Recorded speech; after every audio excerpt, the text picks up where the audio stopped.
பண்ணி ஏமாத்திட்டாங்களா? என் பொண்ணு இறந்துட்டாப்பா. கிருஷிக்கு இந்த விஷயம் தெரியுமாமா?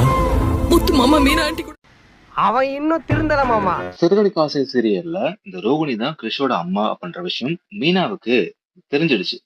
ஆனாலுமே இவங்களால இந்த விஷயத்த வந்து இப்ப வீட்லயோ இல்ல வெளியில கூட யார்கிட்டயுமே சொல்ல முடியல. அந்த அளவுக்கு வந்து இப்ப ரோகிணிகிட்ட லாக்கா இருக்காங்க அப்படின்னு தான் சொல்லணும். சோ தன்னை பத்தின இந்த உண்மை வந்து வேற யார்கிட்டயாச்சும் நீ சொன்ன அப்படின்னா இல்ல வெளியே தெரிஞ்சிச்சு அப்படின்னா நானும் என் பையனும் வந்து தற்கொலை பண்ணி செத்துருவோம் அப்படின்ற மாதிரி இப்ப இந்த ரோகிணி மீனாவை பிளாக்மெயில் பண்ணதால இப்ப மீனா வந்து வேற எதுவுமே பண்ண முடியாம அமைதியா இவ பண்றதுன்னு வேடிக்கை பார்த்துட்டு இருக்காங்க. ஆனா உண்மைய வந்து மறைக்கிறோமே பண்ற ஒரு குற்ற உணர்ச்சியில டெய்லி பாத்தீங்கன்னா மீனா வந்து துவைச்சிட்டு இருக்காங்க அப்படின்னு தாங்க சொல்லணும்.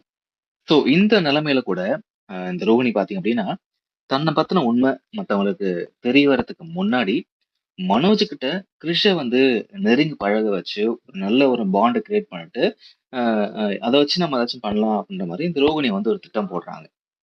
சோ இந்த சமயத்துல மீனா வந்து கோவத்துல ஒரு விஷயம் சொல்றாங்க. சோ என்ன அப்படின்னா இந்த ரோகிணி வந்து கற்பனையா சொன்ன அந்த அம்மாவை நம்ம கற்பனையிலேயே அதை வந்து சாவடிச்சிடலாம், அவங்க இறந்துட்டாங்க அப்படின்ற மாதிரி சொல்லலாம் அப்படி மீனா வந்து கோவத்துல சொன்ன விஷயத்த இப்ப ரோகிணி தனக்கு சாதகமா அது ஒரு ஐடியாவா மாத்திக்கிறாங்க. சோ கிறிஷோட அம்மா வந்து இறந்துட்டாங்க. அதனால இப்போ கிறிஷிக்கு வந்து போறதுக்கு இடம் இல்ல. மீனாவும் முத்துக்கிட்ட தான் கிறிஷ் இருக்க ஆசைப்படுறான் அப்படின்ற மாதிரி ரோகிணி அம்மா வந்து சொல்றாங்க. கிறிஷும் இங்கேயே இருக்கட்டும், அவன் நம்ம வீட்டுக்குள்ள அப்படின்ற மாதிரி அண்ணாமலை சொல்ல, இப்போ ரோகிணியோட திட்டம் அவன் போட்ட மாதிரியே பாத்தீங்கன்னா ஆஹ் பக்காவா நடந்து முடியுது.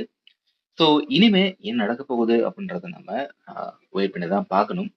பட் என்னைக்கா இருந்தாலும் இந்த ரோகிணி ஒரு நாள் கண்டிப்பா மாட்ட போறாங்க. அன்னைக்கு அவங்க நிலைமை என்னவா இருக்கும்? ஸோ உங்களோட கருத்துக்களை கமெண்ட்ல பதிவு பண்ணுங்க.